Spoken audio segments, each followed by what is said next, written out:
Welcome to this tutorial on how to make a wet palette. Wet palettes are very useful for painting with acrylics, especially if you're painting miniatures, as it will allow the acrylic paint to stay wet a lot longer.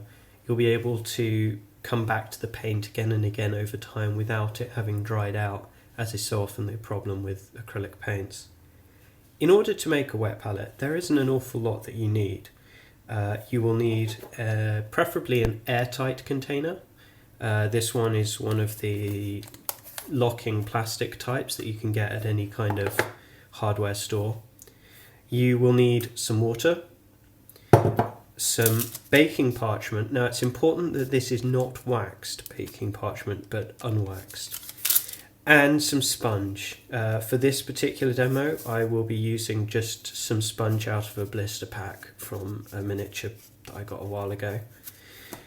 And all you need to do is take the lid off of your container. You'll need to put in your sponge, put in the parchment on top.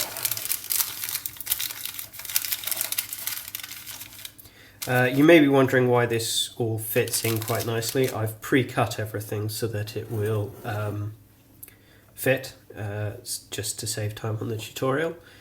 And having added these, you can then add your water. Now with the water, you want to be careful that you're adding just enough to fill up the container, but without it actually going over the top of the parchment, because you don't want to be diluting your figures. So once you have set the amount of water, you are actually done. You've got a nice wet surface that will keep your acrylics liquid. It will stop them from drying out, and if you want to go away, come back the next day or a week later, all you have to do is clip it sealed and they will stay wet for quite a long time.